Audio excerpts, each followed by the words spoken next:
Ngapai, Modi? Kunci ini pinji sumpahin tari-tarian lah. Iya. Dibawakan oleh SMA Negeri 1 Kabupaten. Iya, tahu. Modi, kita sabar nih menunggu. Sabar, Kapan programmu jalan? sabar. Nah kada nih Modi dede. Salah kan guna Jepang program nah. Iya. Oh, Modi. Iya, Gambar lebih bagus, bahwa ya. lebih kontras, Lebih kontras. suara lebih jernih, Jernih. dan memikat hati. Iya. Modi. Jadi, Modi, jangan janji-janji nah. Iya. Lebih cepat lebih baik. Iya. Pak Kuntuto aja Modi. Pakut aja Iya. nih. Anda data kata jangan. Selamat malam para. Kita jumpa kembali dalam acara apresiasi budaya TVRI Sulawesi Selatan, media pemersatu bangsa. Iya. Nah, pada malam hari ini tema kita adalah budaya dalam bingkai pendidikan. Nanti ku bayangkan juga budaya tena dalam bingkai pendidikan, pasti lari-lari kiri kanan. Tena birinna. Jadi tidak terkendali. Iya. Dan di studio sudah hadir ada narasumber kita, ada Pak Heri Sumiharto SE MED. Selamat malam Pak. Assalamualaikum warahmatullahi wabarakatuh. Selamat malam. Beliau adalah Sekretaris Dinas Pendidikan Provinsi Sulawesi Selatan. Iya. Kemudian di sebelahnya ada Dr. Randes Muhammad Arsyad S MPD, Kepala UPT SMA Negeri 1 Kabupaten Goa. Iya. Alhamdulillah. Siap. Kemudian di sebelahnya lagi ada Abdullah Maulid SPD. Beliau adalah guru SMA Negeri 1 Kabupaten Goa. Assalamualaikum. Yang paling ujung ada anak kita Titik Purnama, siswi SMA Negeri 1 Kabupaten Goa. Iya. Apa sebabnya di antara narasumber ini yang usah yang pejabat ini tongan murid? Iya. Apa kelebihannya sebentar kita tahu. Sebentar kita tahu. Iya. Saya mesti menyapa apa ini Pak Sekdik Pak Heri mungkin? Pak Heri. Pak Heri. Biasa dipanggil Pak Sekdis. Oh, Pak Kaloba, Pak Iya. Heri mo. Aku dulu selalu punya Pak Sekdis Heri. Iya. Kalau Iya. di kantor gitu formal. Iya. Sekdis deh iyo. Formal dulu, Pak. Pak Heri mungkin. Iya. Pak Heri, Iya. apa itu ide sampai itu apa namanya itu bidang budaya itu dimasukkan kembali dalam pelajaran itu di SMA. Gitu Pak. Iya. Apa ide itu awalnya itu? Iya. Jadi begini Pak. Iya. Jadi sebenarnya di SMA itu pembelajaran budaya itu sebenarnya sudah ada. Cuma memang dalam jurusan-jurusan yang ada di SMA selain IPA, IPS ada bahasa.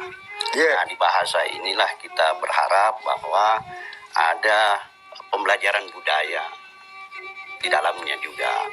Nah, kenapa kita sekarang menggali yang namanya pendidikan budaya? Karena kita tahu persis sekarang ini kan era di mana semua serba bebas. Ya, masuk. Sekarang anak-anak kita itu belajarnya melalui IT. Budaya. Nah, IT itu kan semua bisa masuk informasi-informasi. Nah, tidak ada sensor. Nah, kalau kita tidak membiasakan anak-anak kita untuk mengenali budayanya, nah kita tahu persis budaya kita ini kan banyak. Seni budaya kita banyak yang memang mencirikan bahwa karakter dari daerah itu sendiri. Ada tarogal, ya, bahasa-bahasa yang kejujuran apa yang harus kita sampaikan sama anak-anak. Seni tadi satu itu kan salah satu anak-anak kita yang jurusan bahasa belajar juga seni tari. Yang tadi itu jurusan bahasa, mempelajari seni tari. Ya, supaya mereka juga mengetahui, menggali juga budaya-budaya yang ada di daerah kita. Nah, yang pasti bahwa ini juga sejalan dengan keinginan Bapak PLT Gubernur. Bulan Agustus beliau sudah mengeluarkan surat edaran juga kepada seluruh SD, SMP, SMA, dan SMK, SLB untuk bagaimana pembelajaran budaya ini ada hadir di sekolah mereka masing-masing. Ini kalau saya mau barangkali bisa dilengkapi sebagai SMA ini kesiapan Bani ini dengan program dari tadi Pak Sekdi sudah menyampaikan bahwa kelas budaya itu perlu dikembangkan. Nah, program pemerintah pusat itu sudah mengakomodasi Pak. Akomodasinya apa? Bahwa di SMA itu ada paling tidak ada pengelompokan potensi siswa, peminatan siswa. Ada peminatan IPA, ada IPS, ada bahasa. Nah, itu tertuang pada kebijakan pemerintah pusat, Pak. Yang di dalamnya adalah kurikulum 2013.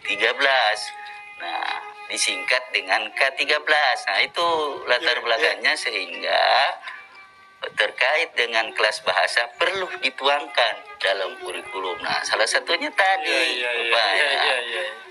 sehingga potensi-potensi anak kita yang punya bakat menari, punya bakat sinrili, sifat takro, nah itu terakomodasi di jurusan itu. Nah, seperti itu Pak kira-kira. Memang pembelajaran tadi terkait dengan itu mendatangkan pembentukan karakter bagi anak-anak kita. Kalau dari Pak Taufan, Pak Abdullah, bagaimana yang kesiapannya murid-murid itu, Pak Taufan ini menghadapi ini ya sedikit ada perubahan apa dan lain-lain. Siap di murid-murid kan? Oh ya, tapi Pak. Kalau berbicara masalah kesiapan murid-murid tentang budaya itu, sebenarnya anak-anak kita sudah ada punya talenta budaya yang luar biasa. Itu makanya di dalam kurikulum sekolah itu diatur bagaimana anak-anak bisa mengembangkan potensinya. Jadi disitulah pelajarannya ada misalnya budaya, ada muatan lokal. Apa gunanya biar anak-anak apa yang dimiliki itu potensi-potensi bakat yang dimiliki itu bisa dikembangkan melalui program-program budaya di sekolah. Jadi anak-anak diberikan kebebasan. Jadi di dalam misalnya seni budaya itu Pak, di situ ada 4 cabang. ada seni rupa, ada seni musik, ada seni tari, ada tong teater. Jadi ini bisa sejalan Nino panunya. Kalau sekarang belajar merdeka, jadi anak itu diberikan dasar untuk itu, karena tidak mungkin anak harus dipaksakan menguasai. Jadi diberikanlah yang mana potensi yang mereka miliki, itulah yang dikembangkan. Ya, kira-kira seperti itulah gambaran untuk pengembangan anak-anak di sisi budaya di sekolah. Pak Sekdis, boleh saya bernostalgia sedikit? Kusuka gitu nostalgia Pak.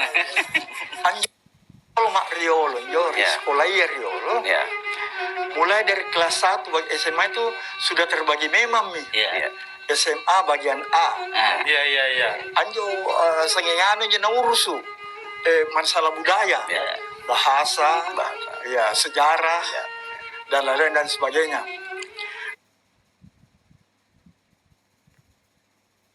Kemudian ada bagian B. Kalau bagian B itu reken-rekennya. Aljabar dan ngalia. Matematika. Matematika makaman nih. Matematika. Tapi kelak di kemudian hari kuliah jadi insinyur. Kuliah jadi penerbang. Jalan dikit Kemudian ada bagian C. Anjo ekonomi itu senang urus. Sangin doi anjo ya.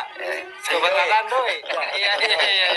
Asal mana dia doi, bahaya yang seperti itu. Jadi ada 3 tuh waktu itu.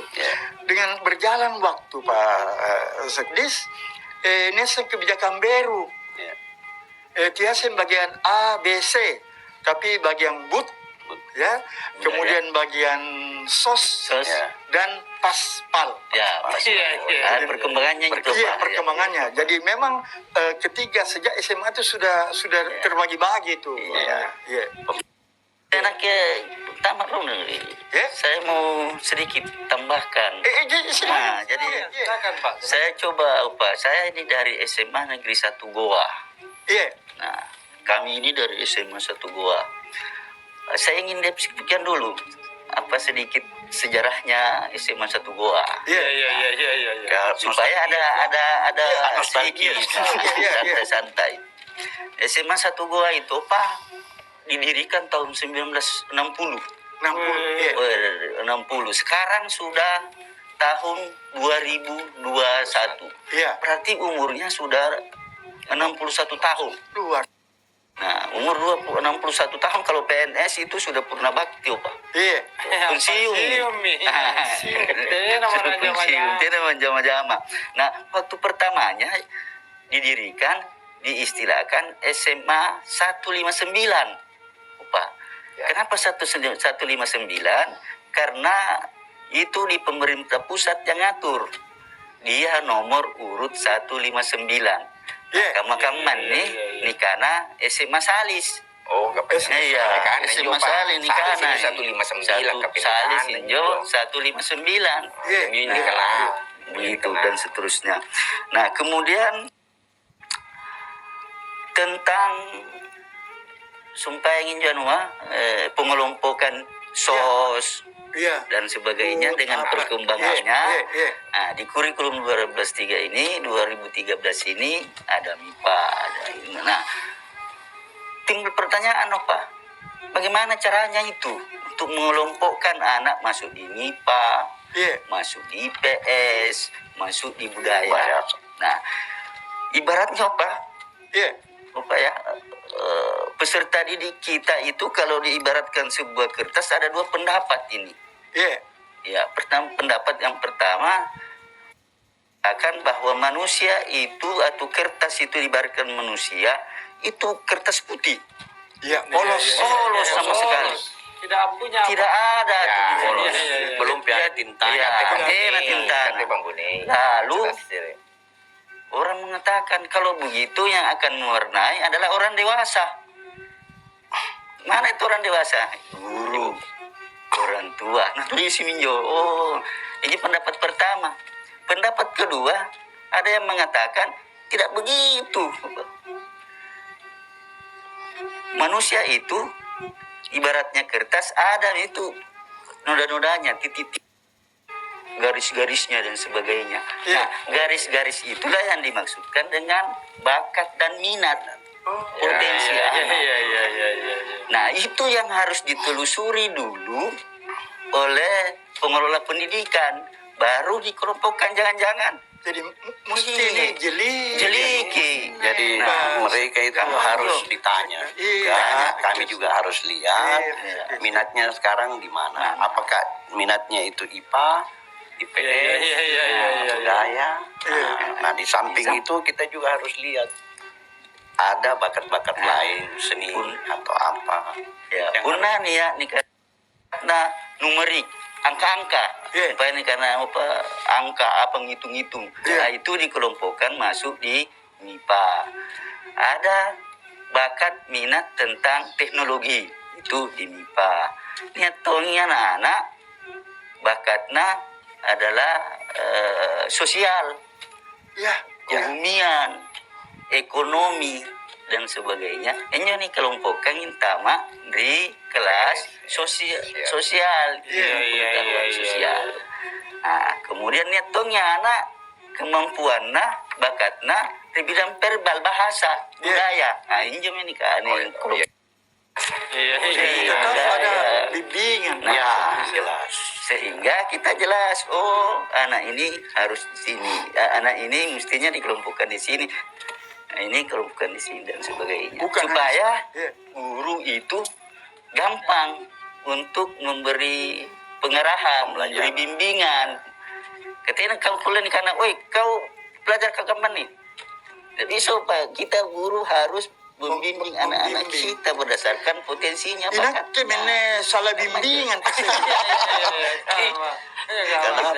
Bagi saya itu SMP bagian B.